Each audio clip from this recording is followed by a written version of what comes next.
so excited to be here with you. It definitely has been a long time coming, and here I am. My name is Jen Majors. I'm a certified life coach, broker, and owner of Majors Realty Group up here in Fairbanks, Alaska, and I'm coming to you to share with you some stories. I'm going to share with you my story and my personal experience in life and business, how I've gone from pretty severe adversity from the time I was a child to where I'm at now, where I'm actively creating the life and business that is of my heart's desire. And it has been the most amazing, blessed experience. And so I want the same for you. So I'll just kind of go back to where things kind of got started. Actually, I'll start with who I am now. Like I said, I'm a business owner, entrepreneur, life coach. I'm a mom to Angelica and Jaden. I'm a grandma to Charlotte and Remington, and I'm a wife to John. I have an amazing team at my real estate company here in Alaska that hold me accountable, that grow me, that encourage me, inspire me to be better every day. I love coming to the office because I'm surrounded by people who are like-minded, who are compassionate, who are loving, who are excellent people, who are searching for greatness in their life. And their goal is to be the greatest version of themselves they can possibly be. So let's go back. Let's go back to the beginning. I was born into a family, my mom and my dad, and I had two older brothers I have two older brothers. And I grew up in a really abusive home. My dad was super violent, struggled really bad with a lot of fear-based thinking. And so oftentimes there was a lot of pretty extreme violence going on in my home, whether that be screaming or my dad would beat my mom and my brothers. My mom and dad decided to get a divorce when I was about 5 years old, and they split. And within just about 6 months, my mom brought another guy home. And this guy, they ended up getting married, and so he was my stepfather. And I remember the first day I met him, I was skipping outside, just a little 5 years old. And I skipped around the side of my house. We lived in Medina, Ohio, which is a suburb out of Cleveland. And we had a huge farm, a bunch of farmland. And so that's what we did. We hung out at our farm. And so many days I would just be out and about, skipping around, playing with our animals. And this one particular day, my stepdad was there. First time I'm meeting him, and I'm skipping around to the side of the house, and I see him sitting on the deck. And I just skip back over to my mama, who's coming out the front door of our house. And I just look up at her and I say, "Hey, Mama, that man, he looks like the devil." And at that point in my childhood, I had never been to church. I didn't really know who God was, even who the devil was for sure. But I knew something in my spirit that this guy was not okay. And it sure enough turns out my mom and him got married. And within just a little bit of time, he started to show his true colors. He would do things like, I can remember I needed to clean my room. I was about 6 years old. And I cleaned my room, and I left a little stack of books underneath my bed in the corner. I didn't know where to put them. I didn't really have a bookshelf, so I thought that was the best space to put them. And I can remember he called me out, and he used to call me Jenny. And he said, "Jenny, come here. What's this? What's this stack of books?" And I remember just sharing with him what I shared with you about my thought process about why I put those books there. And he proceeded to have me strip down naked and bend over his lap while he beat me. And he was a black belt in karate. So this was not just a regular dude. This is a pretty big guy and pretty powerful, very strong. And he definitely didn't hold back. I can remember in the next couple of days sharing this with my mom. And my mom worked full time. My stepfather stayed home. So he was with us way more than my mom was. And my mom definitely was the breadwinner, and she was out there just getting money, paying the bills, working really hard. And my mom also coped with talking on the phone and just not really being present there as a mom to us at this point in our life. And so I can remember finding my mom in her room. She was on the telephone talking with somebody, and it was in the evening. And I walked over to her and I showed her the back after my stepfather spanked me. And I was black and blue from the middle of the back of my knees all the way up to the middle part of my back. And I can remember showing this to my mama, and my mom just responding with a big, loud sigh. She just was like, took a deep breath and then kept talking on the phone. And I just remember walking away from that moment and realizing I was on my own. And there was not anybody who was going to come rescue me, that I was in it on my own. And so we move on. My brothers are much older than me. My oldest brother's 13 years older than me, and my brother after him is 9 years older than me. And so my eldest brother has moved out of the house. He's gotten married and moved out. My middle brother's there kind of on and off. He's finishing high school. He's moving into college. We end up losing the farm we lived on, and we move into an apartment. And for some reason during this time, I'm not quite sure what happened, but my stepfather and my mom broke up. And so when we moved into this apartment, it was just her and I and my brother. So we move into this apartment. I'm sitting one day after school and watching television, and my mom walks in, and here comes my stepfather with box after box. And I realize at that moment that he's moving back in, and I feel completely duped. I remember just being really angry and walking out, and I was about 6 years old at this time, 6 or 7-ish. And there he moved back in. And from that point, that's when situations started to get super serious between he and I. I was outside playing with with a group of my friends after school one day, and I came back in, and he's sitting on the chair that I was just had been sitting on when that situation had happened. And I'm walking past him, and he stops me. He's like, "Come sit over here." And he has me come sit on his lap, kind of straddling him, facing him. And he says to me, "Jenny, how would you kiss your boyfriend if you had a boyfriend?" And I said, "Well, I don't know. I'm 7 years old. This is very uncomfortable, not something I really want to answer."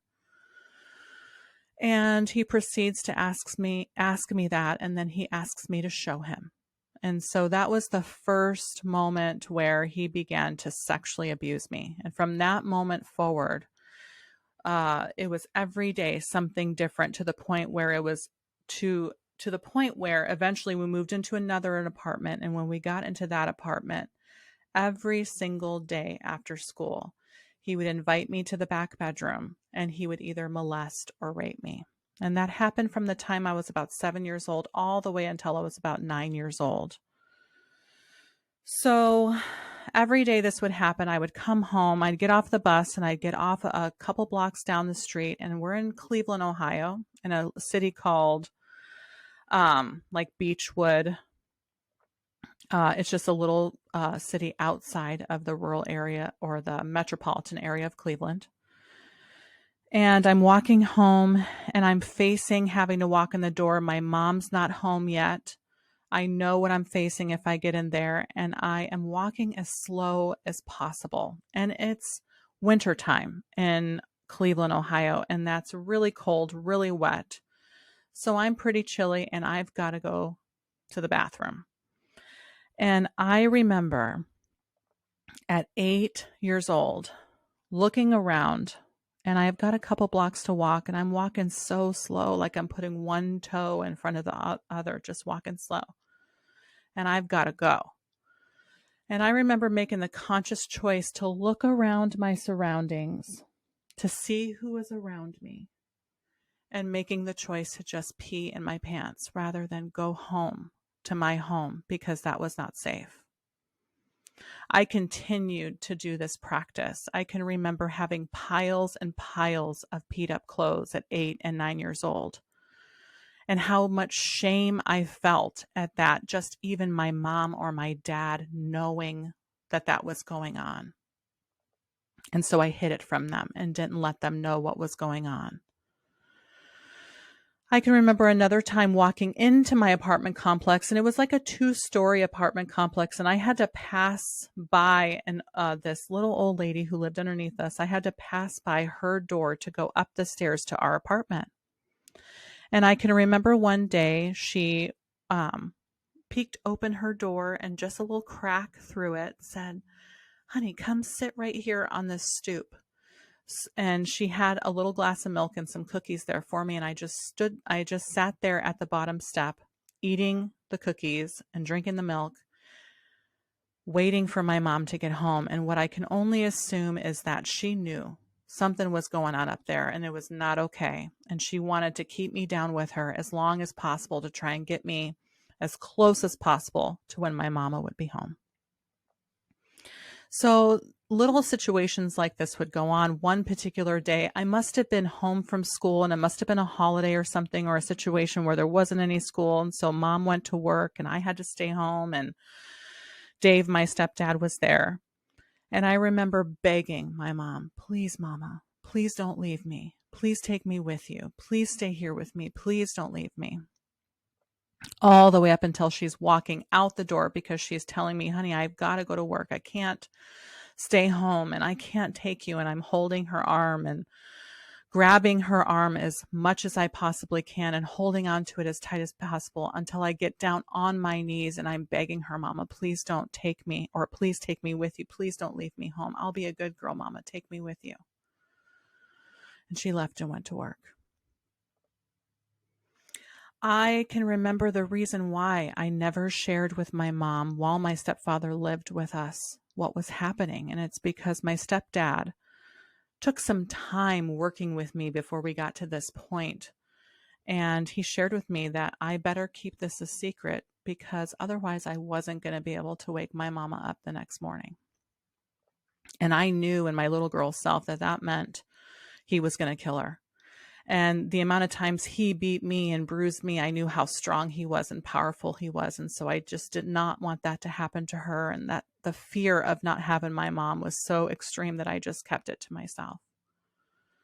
I tried to show people what was going on silently, though. I would do things like be the stinky kid. I would pee my pants often and re-wear those clothes. And I ended up being kind of the stinky kid. I stopped showering. And one summer I went and visited my grandmother in Arizona for about 8 weeks with my older brother. And right before I was getting ready to go home, we're sitting around my grandmother's dining room table, and I'm 8 years old at this time, and they all look at me and ask me, "Jennifer, have you showered?"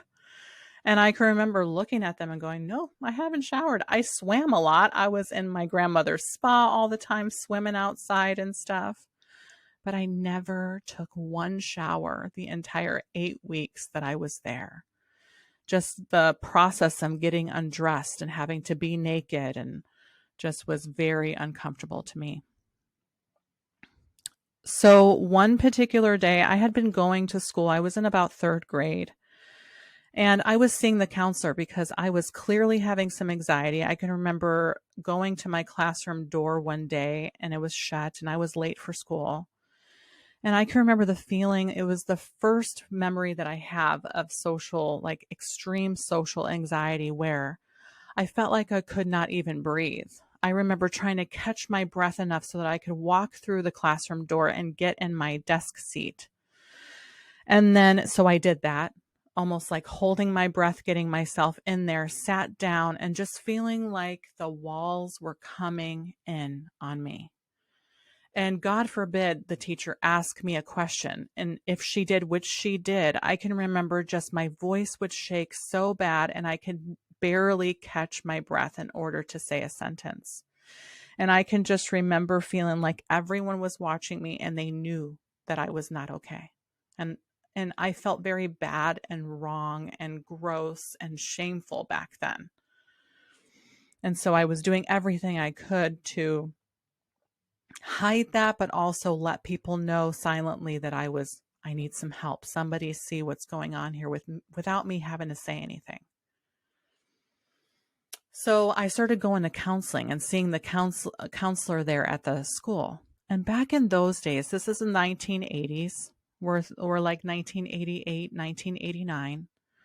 You didn't really talk about this kind of stuff. It was not like it is nowadays. And so I would do things like draw pictures with her.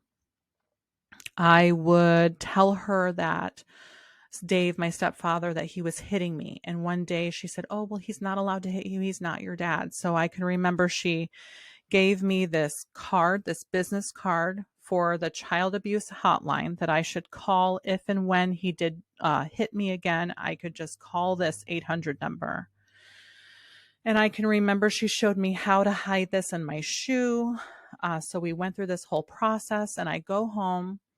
And that night, Dave starts to get angry with me. He starts to lead me back into the room, and I start to say, "No, I'm not going to go back." He starts to get angry with me.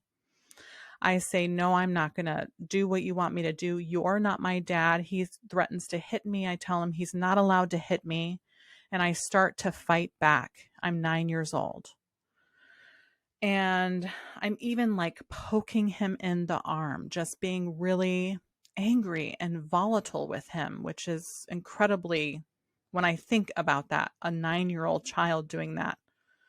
I'm so proud at the ability to have had done that. And just for that little notion of that business card that empowered me enough to say no.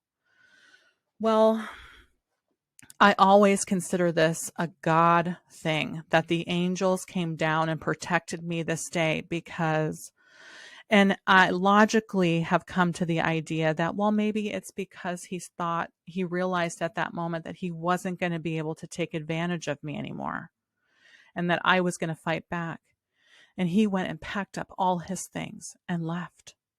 It was the most incredible thing. That night, my brother came home from college, I believe he was at.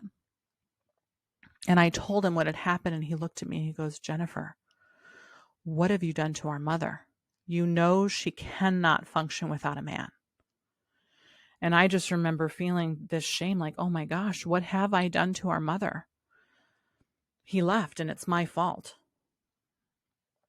Even though that had happened, I still felt safe enough to start to share with my mom that night what had happened. And she got home from work. And I just was really quiet. She was shocked and awed that Dave is gone. And we began to sit down that evening around the dining room table. And I really wanted to tell her what was going on. And yet I could not get it out of my mouth. The words could not leave my lips. And I was just crying and upset, and she could tell something was wrong. So she asked me to go get my stuffed animal. And so I went and got my stuffed animal, and I showed her on my stuffed animal what my stepdad had done. But before I did, I asked her one thing. I said, "Mom, I'll tell you, but please don't tell anyone. Please just keep it a secret. Don't tell the family." I was just so ashamed.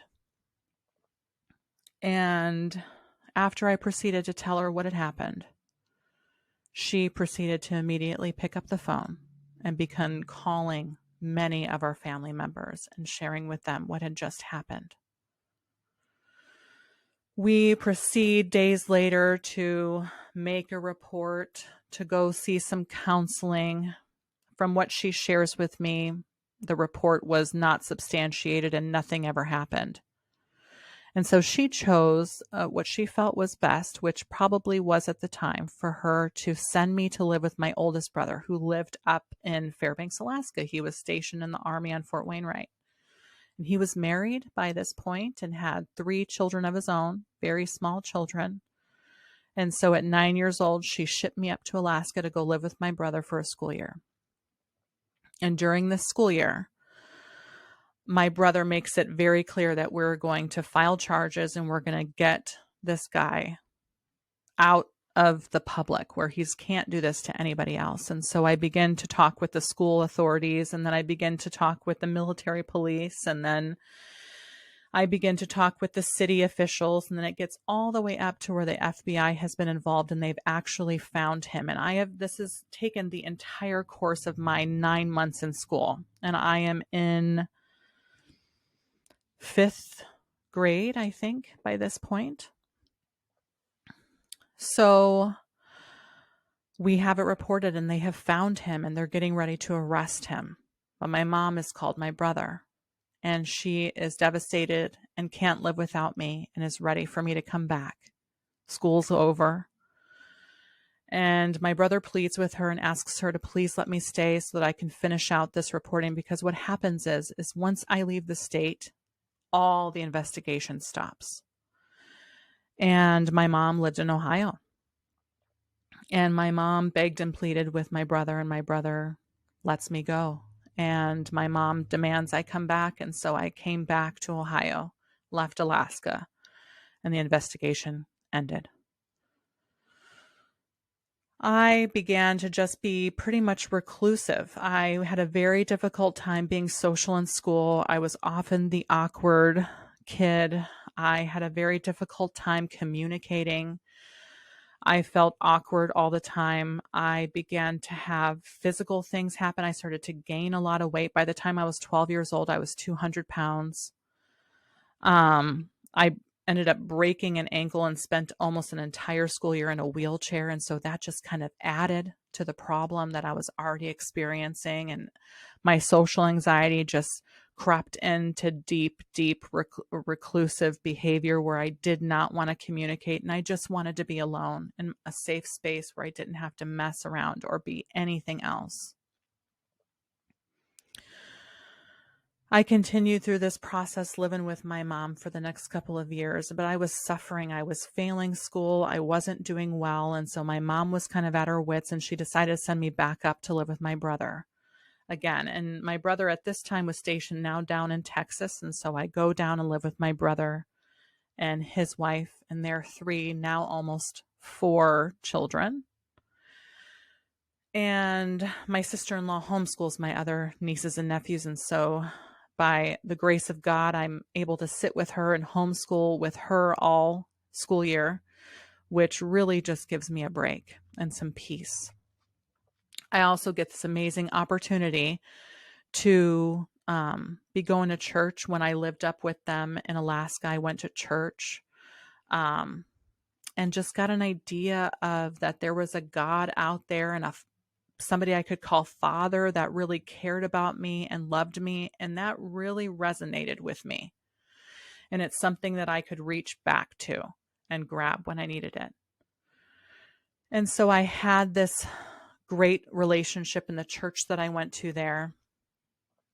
And after the school year was over, my mom again wanted me to come back. She was lonely, sad, devastated, and just wanted me back with her. My brother, I can remember, pleaded with her again, please just let her stay. She's doing well. Let's let her stay put. My mom was adamant that I come back. And my mom was getting ready to make the trek. She was moving from Ohio to go live in Tucson, Arizona. Her mom and dad had moved to Tucson, Arizona, and I had an auntie who lived there then. And so I went back to live with my mama, and we moved to Tucson, Arizona. I can remember the day I left, my brother just sobbed and sobbed because he knew it probably wasn't a great thing for me to go back. And yet I went back. And so I go back. I'm now living in Tucson, Arizona on the south side, which if anybody has ever lived there knows that it's very much there's a lot of gang activity in that area of town. It's very hard. It's very rough. And I didn't live in a great area. And so I went to one of the most violent high schools. I was going from 8th grade into high school. And my high school was very much gang affiliated. There was a lot of riots and things like that at lunchtime and stuff. I got to see some crazy riots and people hiding razor blades in their cheeks and slicing each other open during lunchtime and things like that. And so there we were. I was completely beside myself. I didn't know how to be. I can remember being in class in ninth grade and just getting up and walking out because I just could not sit there and listen to anything anybody had to say. It was so difficult for me to focus. And I wasn't in counseling and I wasn't getting help of any kind at this point. And so I would just get up and ditch. And I ended up getting involved with a group of kids known as like the stoner crowd. Kids who were out ditching school every day, smoking pot, doing drugs, having sex, all that kind of stuff. And so that's what I started to do. So in ninth grade, I pretty much immediately was ditching school. I started doing drugs. I started being really promiscuous. And it was really hard for my mom to get control of me at that point. I was running away from home by the age of 14. I was addicted to crystal meth. I was running away from home for weeks at a time. I can remember one particular time I left home and returned a couple weeks later, and my mom really had a hard time even recognizing me. I had lost so much weight just from doing drugs and not eating at all. And I did this behavior for at least a year.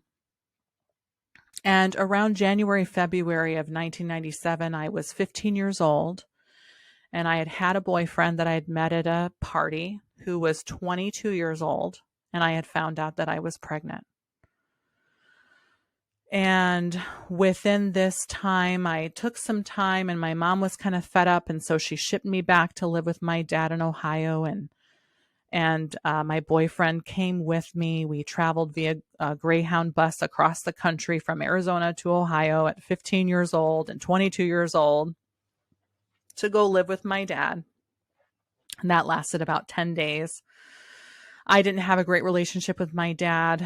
He had been very violent, and even still until this point was extremely violent. He actually ended up getting into a fist fight with my boyfriend at the time. And I ended up going back to Arizona. He and I broke up. We went back and he went to work and just never came home one day. And so I was pregnant and by myself and lived with my mom. And I started to get a job, and I decided that I was going to get my GED, and I decided that I wasn't going to do to my daughter what had been done to me. And the moment I found out I was pregnant, I stopped doing drugs. I stopped drinking. I stopped smoking cigarettes immediately because I had this very keen awareness that my little baby was growing a vein or growing a limb or growing a brain cell or something. And I wanted to make sure nothing I was going to do was going to contribute to the demise of that baby. And so I did an amazing job. I cleaned my life up. I stayed completely clean and sober. I worked a job full time. I took great care of myself. And I ended up getting my GED. My goal was to pass my GED before I had her, and then I was able to accomplish that. So at 16, I had my GED. I had a scholarship to college because I'd worked so hard. I'd gone to a school called the Center for Adolescent Parents, and they helped me get my GED and signed me up for some scholarships, so I was able to do those things. I'm off of drugs and alcohol, and I have my baby in November of that year. And so Angelica was born, and I can remember naming her Angelica and realizing that she is my angel, that she really did come into my life to save my life. And if I hadn't gotten pregnant and hadn't had that severe shift in my life, that I probably would have been dead in a gutter in South Tucson, Arizona, having had an overdose or having been raped and having been attacked or whatever, because I was completely unaware of my surroundings most of the time. And I was so hopped up in drugs that I really would do anything with anybody. So moving forward, I have Angelica. We're doing a really amazing job. And I'm still working at Domino's Pizza full time, doing good work. And I meet a boy at work, and he pays me some attention, and I start to pay him some attention. And within just a few months, he's introducing me to the drugs he's doing, which is also crystal meth. And within just a few months, I find myself again living with him, doing drugs, back in the swing of everything I was doing before, being promiscuous, not being there with my daughter. And I did something I never ever thought that I would ever do. And I ended up leaving my daughter with my mom to go be with my boyfriend. And so for the next 6 to 9 months, I was a functioning addict and I worked 2 jobs. I worked at Baskin Robbins and Dunkin' Donuts. And then I was taking care of my daughter as best as I could, but I was also on major drugs. And so I did this the best that I could. My boyfriend ended up leaving me. He ended up having an affair. And through this process of me finding out, I ended up thinking it was a great idea to go and have an affair on him also. And so his best friend had started working with me. And so I thought it was a great idea to go hang out with his best friend, and ended up sleeping with him and finding out that I was pregnant again. And at age 19, I am drug addicted again and pregnant. I'm also losing my home. My functionality is going completely down the toilet, and I'm not holding a job, and I'm not paying my bills. And my car that I shared with my boyfriend just got repossessed by his family. And so I'm completely carless, back to taking the bus, and now pregnant with this little baby. And I have Angelica. And I decide that while I'm getting evicted, let me go ask my mom if I can go live with her. So I go ask her. And she said, no, I have a boyfriend now and I really don't want to mess that up. So no, you can't live here. And I can't say that I blame her totally. I was a hot mess. And she was trying to live her life. And I was an adult woman at that time. And my record didn't show to be awesome before then. And so I sat at her couch and I grabbed the yellow pages and I looked up adoption agencies, and in that moment decided I was going to give my baby up for adoption. And so I called them and signed up and began the process of searching for an adoptive family. And the beautiful thing at that point for me was it was a win-win. I was going to give my baby up and I was going to be able to have a place to live, because the adoption agency that would then come in and pay my rent and help me with food and things like that, so that Angelica and I would be okay. So I had a great apartment. I had a couple of roommates. I was working back at Walmart and I was doing a great job. And I picked out my son's adoptive parents. I had gone through this big, huge binder full of pages of families that are protected by sheep protectors, and going through them. And I think I met with 2 or 3 families at Denny's and just decided if I wanted them to be my child's parents or not. And I said no to a couple, and I met this beautiful couple. And to this day, I can't tell you what their names are, but I know that they lived in Sierra Vista, Arizona, and she was a banker and he was a firefighter, and they had been searching and trying to have a baby and couldn't have a baby. And they really wanted a baby, and they were going to let me stay in his life and let me help decorate his room and let me help name him. And we would get together every couple weeks at Chuck E. Cheese or Peter Piper Pizza, which is like a cheap version of Chuck E. Cheese. And we would let Angelica play while they and I visited. They were the most beautiful couple. And in the state of Arizona at that time, when you're giving your baby up for adoption, you have to sign documents before you actually are ready to give birth, because of course they don't want you to change your mind right after you have this beautiful baby. So it was getting to be this time in my pregnancy and adoption. And they called me up and said, hey, Jen, we wanted to meet with you. And this was like a special meeting. It wasn't time for our meeting. And so they wanted to set up the special appointment. So we did. They came and met with me and they said, Jennifer, we see the way that you are with your daughter. And we just don't understand. Like, if it's just about money, that's not a good enough reason for you to give your baby up for adoption. And we really feel like we've been praying and we really feel like God wants you to keep your baby. And I just remember feeling completely astonished. I couldn't believe what they were sharing with me. They were giving me permission to have my son. And nobody in my family up until this point had given me permission. My mom was unavailable. My grandmother was ashamed. My grandmother said to me one time, I can't even share with my best friends that I'm having a great grandchild because you can't keep your legs shut. I can remember not having anything for this baby.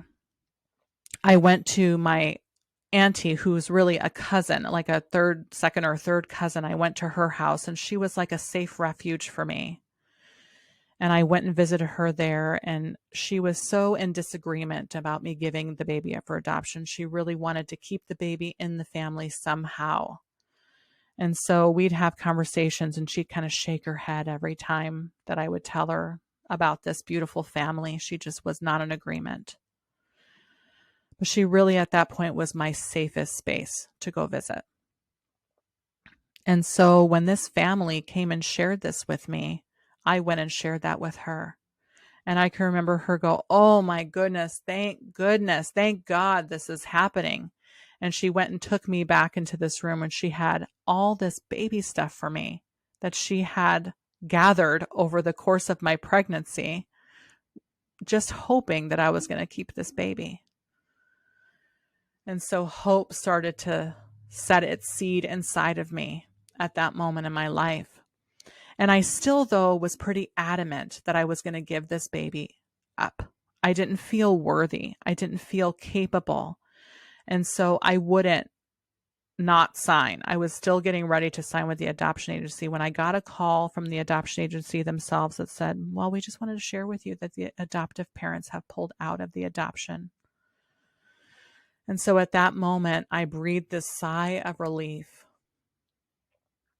that they gave me permission to bring home my baby boy. And so they did. I ended up having my son. Well, because I was no longer in an adoption situation, nobody was paying my rent. And so I was moving into eviction very quickly. And so I just chose to move out, and I had nowhere to go.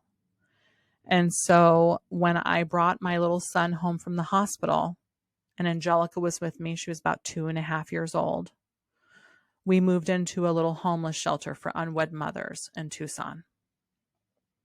And it was this house that had been converted into this nonprofit for unwed moms.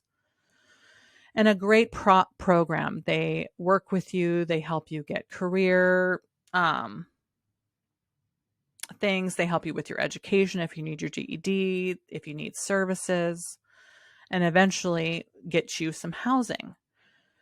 And so I move in with my brand new baby, and I'm sharing a room with another girl, and it's two twin beds in a room and one dresser. And they gave me a little bassinet to put Jaden in.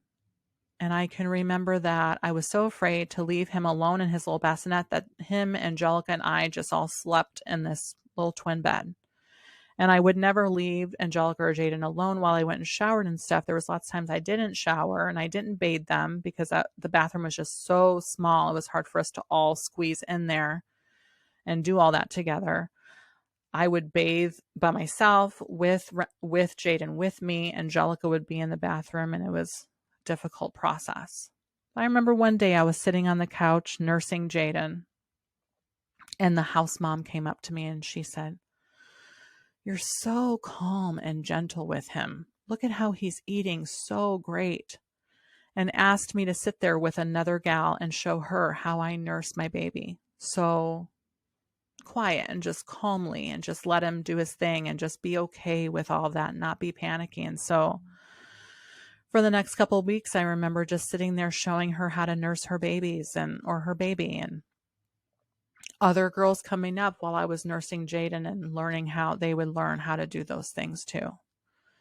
And so that was a cool experience, being able to do that. And I remember just feeling so inspired that someday I wanted to be able to give back to people this way, the same way that this house was giving back to me.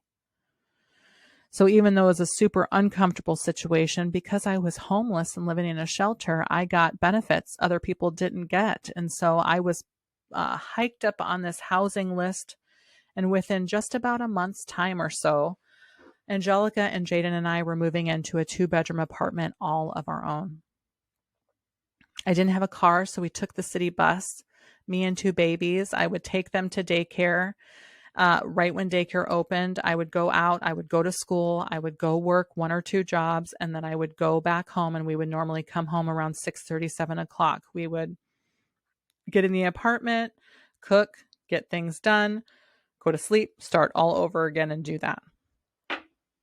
And within a couple of months or so, my downstairs neighbor, one day I'm sitting out on the stoop and I'm still kind of a hot mess. I'm still smoking cigarettes. And just dealing with the residual effects of not having any services after experiencing trauma like I did as a kid, then going through extreme drug addiction and abuse, relationship issues, extreme promiscuity, and here I am with 2 babies at 20 years old, living in my own apartment, doing my best, working 2 or 3 jobs and going to school and taking the city bus. And I'm sitting out on my stoop on the 2nd floor. My Angelica's out playing on the stoop, and I'm holding Jaden, who's a little sickly. I did drugs up until I was about 7 months pregnant with him. And kind of skinny kiddo. He was a skinny little infant. And I'm sitting there smoking a cigarette. And my neighbor downstairs comes upstairs, and she walks up the stairs and she asks me if I know who Jesus is. And I just remember crying because I remember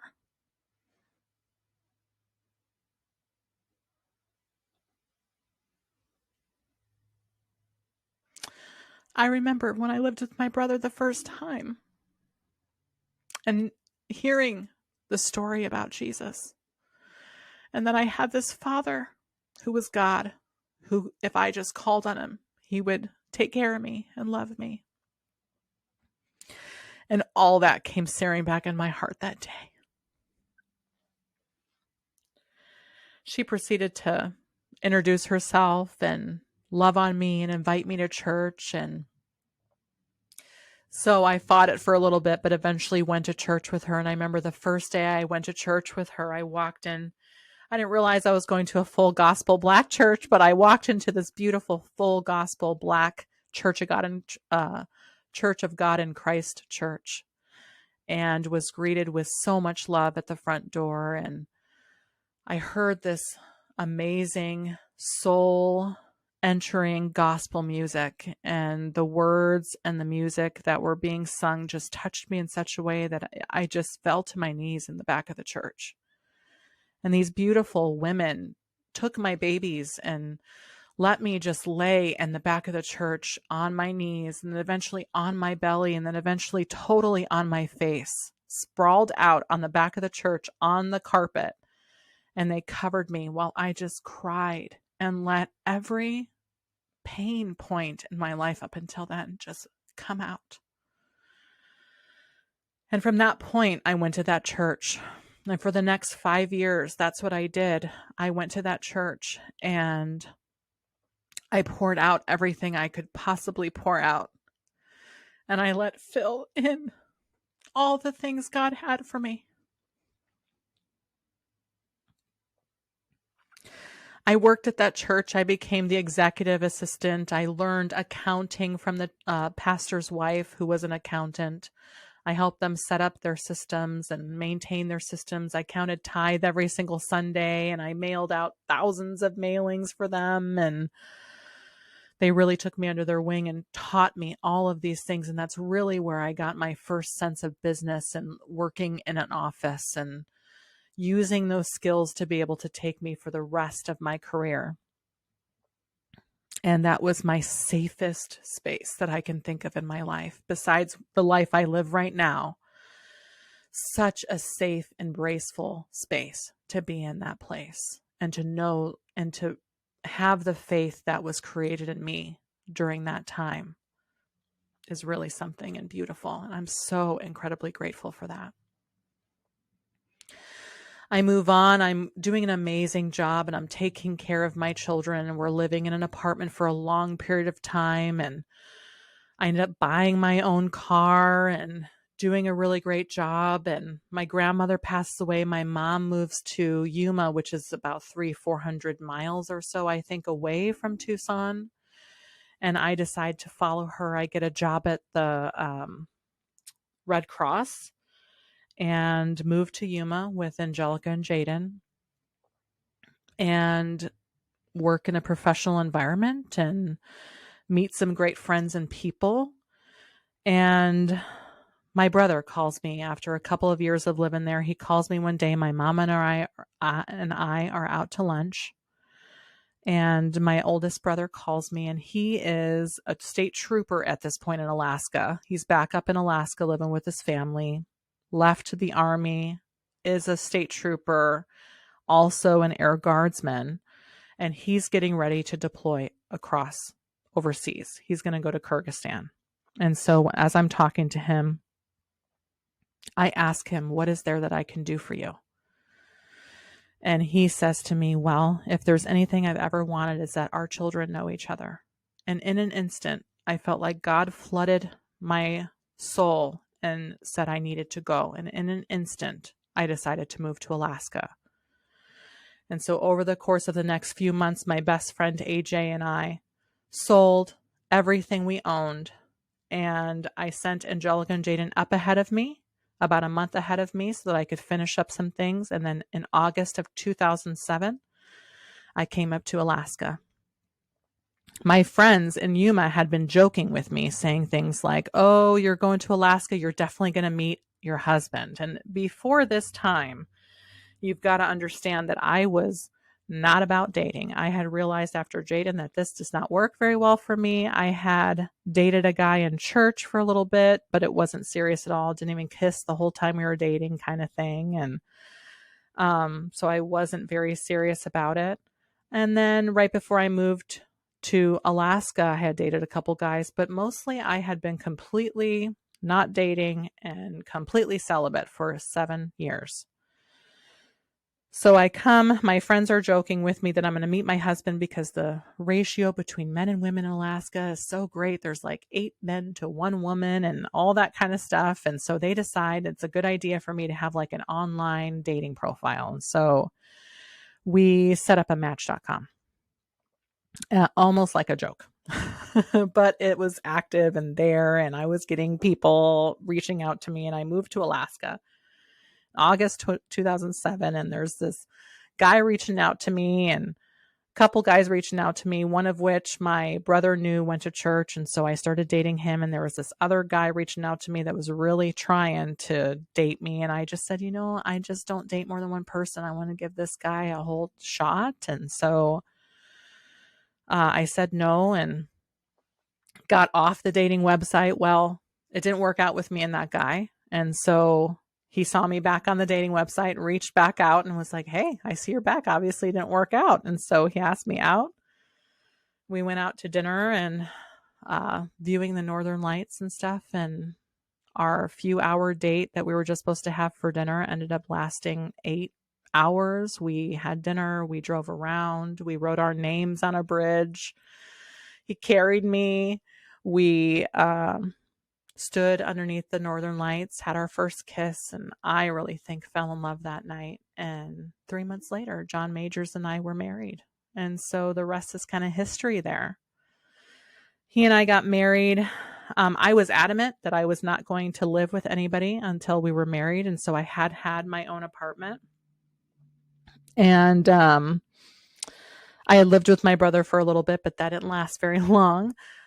So I ended up getting my own apartment, and he and I were married, but we lived separate for about 2 months because I had a lease agreement. He had some roommates. And so we had to figure out logistics just to live together.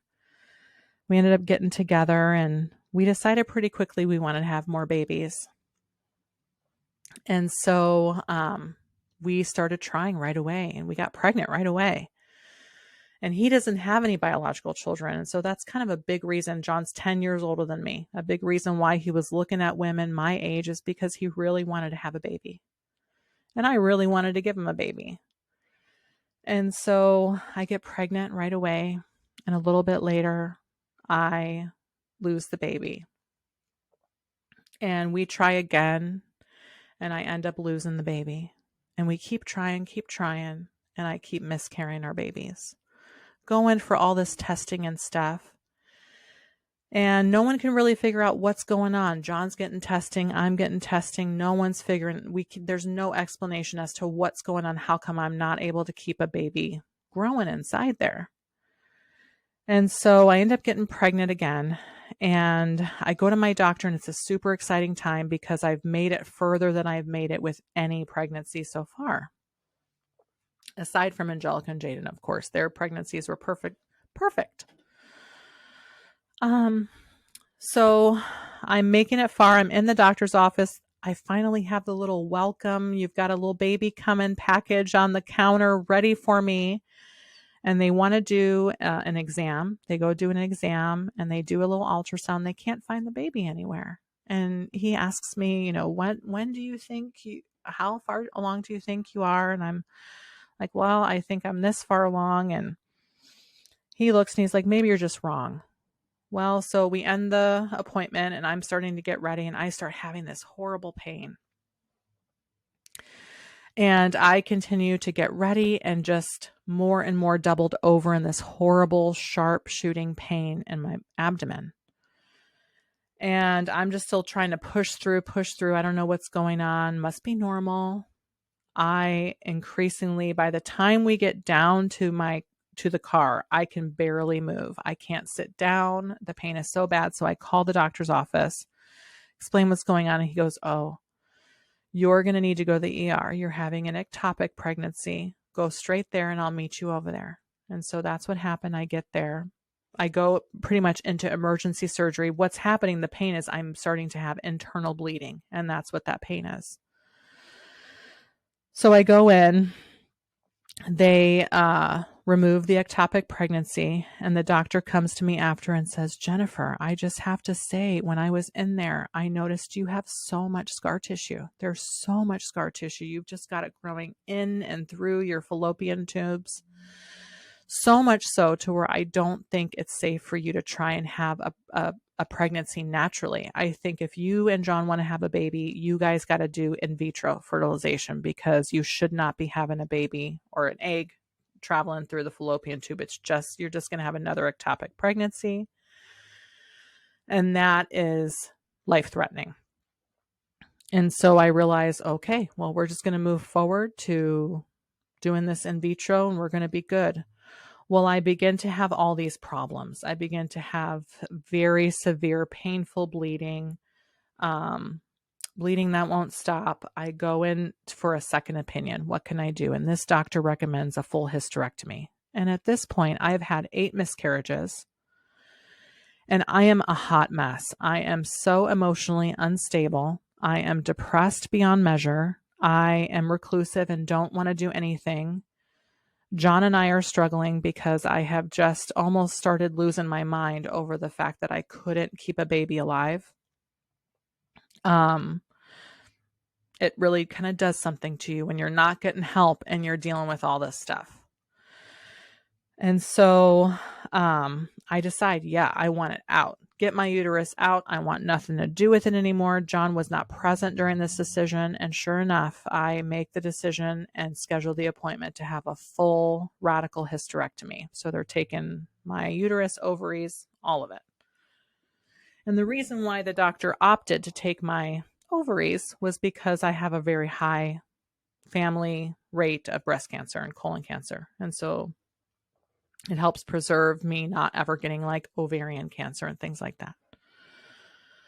And not having ovaries decreases my estrogen, which decreases my likelihood of getting breast cancer in the future. So those were the kind of educated decisions and the reasons why I had a radical hysterectomy. So at age 30, I go in, I have this hysterectomy and can no longer have a baby. John and I continue going through the motions. It's about 2013 and we are struggling. We are struggling. Our marriage is totally falling apart. Our family's falling apart. Our children are having issues. John and I had tried to be foster parents. We were foster parents for a few years during this time, thinking, hey, I can't have babies, so let's give back. Let's become foster parents who are doing that. But what we didn't realize during that time is what we were losing our kids. We were not paying attention to the kids we already had. And they were feeling totally swallowed up in all that was going on. And so our daughter began to have issues. Our son was having extreme behavior issues. The beautiful thing during this time is John decides to adopt Angelica and Jaden. So he did officially adopt them. They're officially Major's babies, and we're all a unified family unit, which was extremely beautiful and one of the most amazing things that's ever happened in my life. But we're struggling. And so our marriage is collapsing. I'm working at the University of Alaska Fairbanks in travel and accounting. And I have a very best friend who I work with. And she and a couple of other of my colleagues and or coworkers are getting ready to take this class called Inspire Leadership Academy. And they're telling us about how awesome this class is and how I need to take this class. And well, my life's fallen completely apart. There's no way I have any time to do anything like that. And so I decide I don't have time for that. And so my friend keeps talking to me about it. I'm like, that's great, Bambi. I ain't got time for that. So I decide I'm not doing that. I'm not going to go to this leadership class. Well, she continues to talk to me about it. They go ahead and take the whole first session, and they come out of this however many day leadership class, and she's sharing with me how amazing it is and how, oh my gosh, she just knows I need to take it. And I'm just like, again, I don't have, that's great for you. I have no time with that for that. You see my life, like, get real. I'm barely like able to show up to work. Like, it's bad. And our boss at that time ended up getting terminally ill with cancer. And so she quickly retired. And so we're attending this retirement party for her. And lots of people are there. And I'm sitting there with my friend. And she looks at me and she goes, Jen, that's the leader of the leadership of the class that I'm taking. That's Tracy right over there. Please go over there. Ask her if you can take it. And I was like, geez, okay. So pretty much just kind of just shut her up. I was like, fine, I'll go over there. Let me go ask her just to make you be quiet finally. So I go over to Tracy, run over there like a little kid and ask her, hey, my name is Jen Majors. Bambi's telling me all about this class. I would love to attend. Can I sign up? And she looks at me and then she says, yes, you can. And then I look at Bambi and I go, oh crap, well, I got to pay for it. And my boss, my new boss, is over there sitting, and she goes, well, just go ask Tisha. So I go run over to Tisha and ask Tisha, hey, Tisha, can the department pay for me to go to Inspire Leadership Academy? And she says, yes. So there I am now, plunked down, registered for this Inspire Leadership Academy class, and I've got it all paid for, and I start to attend. This is the first moment in my life where I actually had awareness of what was going on in here.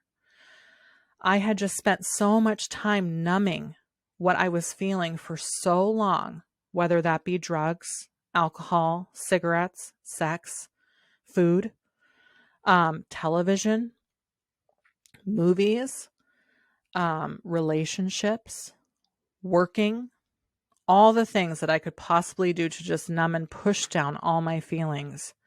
This leadership class, it's Inspire Leadership Academy, is basically leadership from the inside out. And how do you create, promote, and allow the life that you desire to create? If there's one thing I know, all along my life, I've had a desire to make sure my children had a better life than I did, and a desire to make things better and safer than when I experienced them. And also the desire just to feel safe outside of my own body, just to feel safe where I was going. So it was this first opportunity just for me to sit in this class. It's a full 8-hour a day, 3 days a week, I think once a month course. So I'm sitting in this class, And I can just remember just feeling so uncomfortable, like, oh my gosh, these people are going to see me. Like, we got to go around in a circle and talk about our deep stuff, like what's going on. And they tell us a deep dive. And if you really want to shift, you got to go for it and you got to dig deep and you got to just let it out. And I was like, oh my gosh, I got to let out the stuff that's going on with me. Okay. And so one particular class, one check-in, I'm sitting there around the circle. They go around the circle. They're asking people for their check-in. And I can barely keep my composure together till they get to me, and they get to me and I just completely burst into tears, like the ugliest cry you possibly can imagine, in front of 20 to 22 other people who at that point were mostly strangers.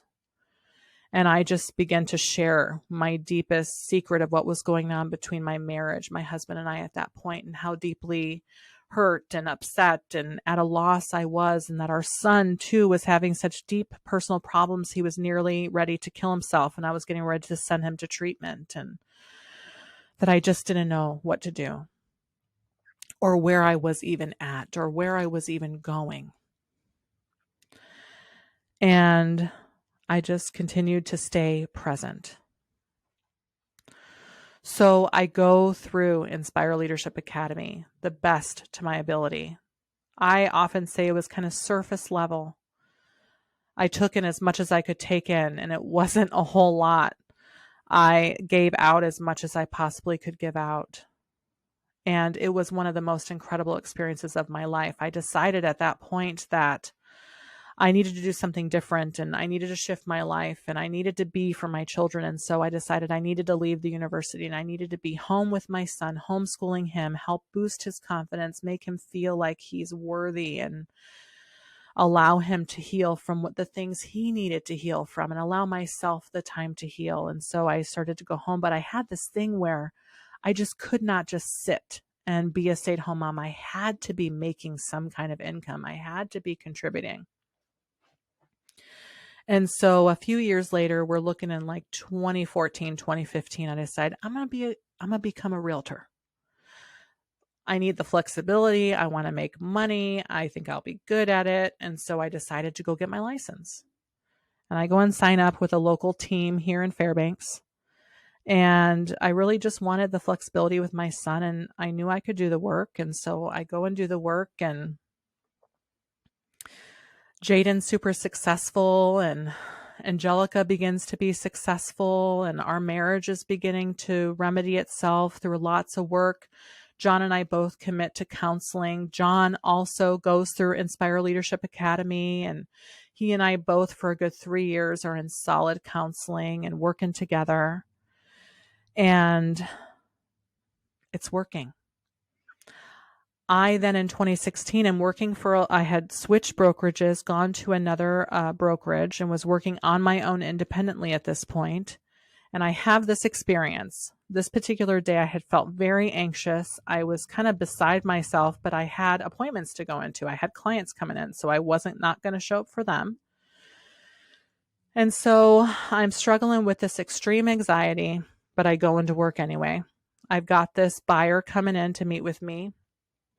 We meet for a buyer consultation, which is just here in my office, and go over the home buying process. And I am just fumbling all over myself. I'm stuttering. I am sweating. I start to get teary at one point and have to excuse myself and go to the bathroom and cry a little bit. I try to compose myself and I come back. We end up going to go see some homes afterwards. He signs my documents. We go see some homes. I'm driving him because he's just riding a bicycle. So I'm driving him around. I'm missing my turn. We get into the house. I'm dropping keys. I'm falling up the stairs. I'm tripping down the stairs. It is a hot mess express that day. And needless to say, we get back to the office and he's like, well, thank you very much. And he bikes off, and I don't ever see him or talk to him again. He doesn't return my phone calls because clearly I look like I am losing it completely. If I didn't look like I was on drugs or alcohol that day, I look like I'm a complete and total basket case. And that's exactly what it felt like, and probably exactly what he was experiencing to be true. And I decide, this is like such a mortifying event. I can't believe this has happened. I'm so ashamed of myself that I cannot even leave my home. I'm so ashamed. I can't share with anybody what has just happened. And I am experiencing the most success I've ever had in my real estate business at this point. As a matter of fact, I have pended so many deals that come October, and we're looking at like August of 2016, I think this was. So in October of 2016, I'm slated to bring in about $24,000, which is by far the most I could have ever even imagined making. And I cannot leave my house. And for the next 3 months, my broker graciously has helped me pull my deals together and get the things done that I need to get done. And I close these deals, and I cannot leave my home for 3 whole months. And I decide to call Tracy, the leader of Inspire Leadership Academy. And I said, I can't leave my house and I need help. And I'm calling you because I need coaching, because I need to learn how to be okay with being social. And I feel like what happened that day with that buyer client is that every single emotion that I had been pushing down, trying to cope with, trying to ignore, trying to numb, was coming up whether I liked it or not. There comes a time in our healing journey where, whether we like it or not, those emotions that we don't deal with, that we decide to plunk down, that we decide to numb, they're coming up like a beach ball. So as hard as, and imagine a beach ball blown up, right? You've got it. You're in the water. You're holding it down underneath the water as hard as you can. You got to push it. Imagine you got to push it against the force of this mass of water. And it's hard. So as hard and as full as you're pushing this beach ball down, it's as hard and as full as that beach ball is going to pop out of that water when you release your hands. And that's what happened to my emotions that day. And so this beautiful unraveling began to happen. Tracy decides, oh, I got you. I'm going to coach you. So let's schedule some coaching. So I begin to coach with her. And so I'm coaching with her every week, every other week or so, diligently, and sharing with her what's going on. And she's guiding me through and giving me these amazing tools and steps to follow so that I can experience peace and healing and calm and love and openness and serenity and sleep and just normal life too. Just being able to leave my house without feeling a panic or feeling like I'm not safe. And so we coach. And one day that same year, which totally shocked me, she goes, you know, Jen, I'm getting ready to do another class of Inspire Leadership Academy, and I would love for you to come share your story. And I was like, oh my gosh, sis, I'm not sure I'm going to be able to do that. But okay, I'm going to do it. If you think I can do it, I'm going to do it. I'm going to trust you that I can do it.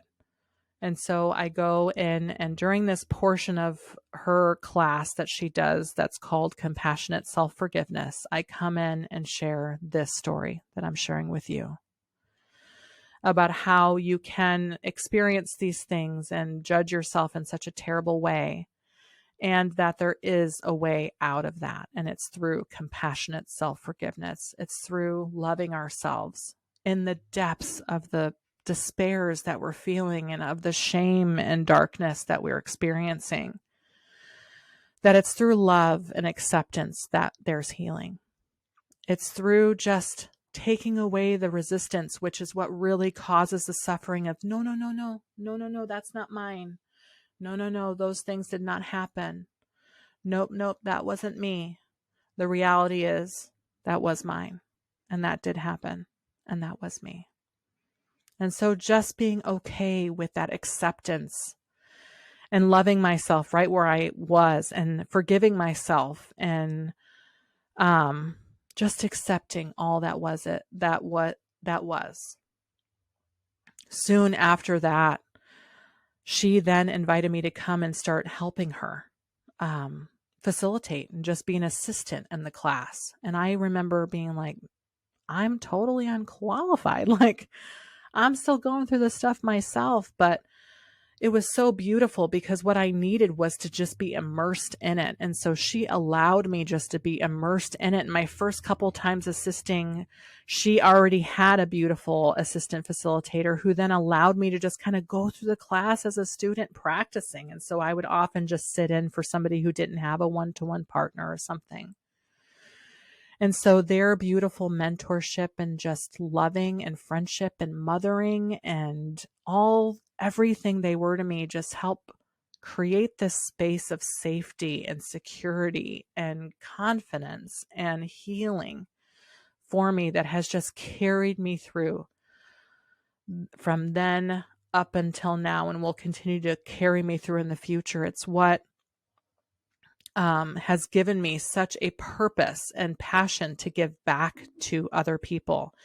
So I decided to do things like become a certified life coach so I could coach other people through their stuff that they've got going on. And I've learned an immense amount of tools and resources to help guide people in how to shift our mindset and how to create, promote, and allow the life that we want to have happen, and how to create a vision, and how to create a mission, and how to affirm, and how to love, and how to live life open instead of closed, and the difference of experience we have when we do that.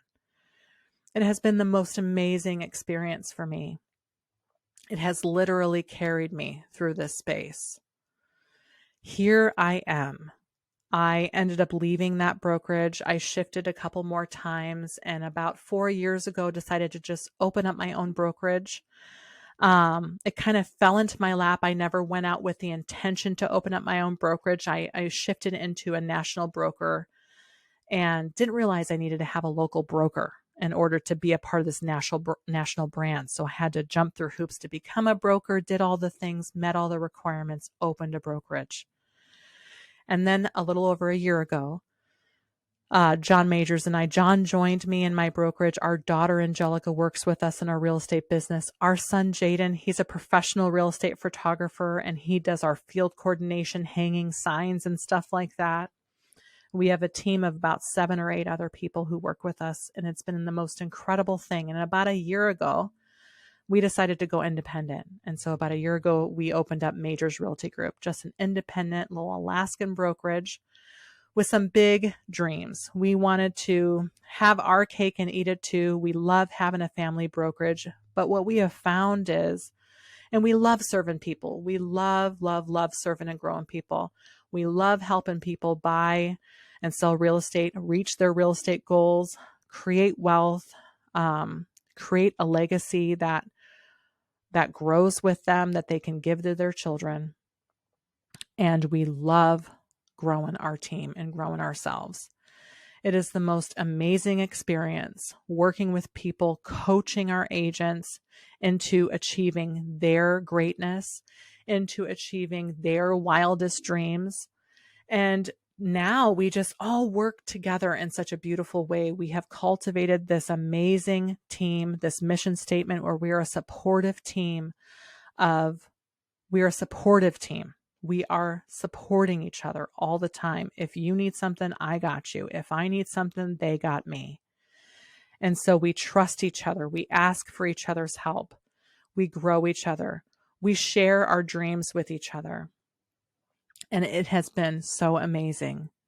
And through this journey, the reason why I'm coming to you and sharing all this with you is because I hear over and over how the story that I have, people just can't believe it when they see me, who I'm standing right here to be. And what I'm here to say to you and what my purpose on earth is to share my story, to inspire growth and love in you too, and in myself. And that you too would feel like no matter where you come from or who you are or what you got going on, you can stop. You are not stuck. And you can stop and you can consider what is your heart's desire and what do you want to experience? And you can begin to put the tools and resources and people in place so that you too can experience those things. And so I'm here, and that's what I'm going to be doing. I'm going to share my story with you. I'm going to share the things that I've learned, and I'm going to go over with you how to lead your ship, how to implement these tools and resources, what you can do to grow your own life, to grow your own business, to grow your own family, to grow your dreams, how you can do that too. So get ready. It's going to be a ride. I've been hearing over and over the past 5 years or so, Jen, get out there, share your story, write a book, do a podcast, do a video. There's been lots of things that kept me from doing it. I'm feeling insecure. I don't really feel like I'm ready for video or whatever. I decided, you know what? Enough of that. I am totally not going to be perfect right now. And it's not going to be pristine. And I'm not, I forgot my earrings today and my hair is not super awesome and stuff. But you know what? That's okay, because I'm just going to be my human self and I'm just going to share my heart with you. And so I hope that you'll hang out with me. I'll be posting a podcast once a week. So be on the lookout. On Thursday mornings, my podcast will release LeadHerShip or LeadHerShip by Jen Majors. If you ever have any questions or want to reach out to me, you can reach out on my website, jenmajors.com. If you're interested in real estate stuff, you can visit us at our real estate website, experiencealaskahomes.com. Or you can reach out to me. You can reach me on my cell, 907-687-7083. I'm super excited to share, guys. Thanks so much for just holding this space for me as I share. I wish you so many beautiful blessings. And until next time.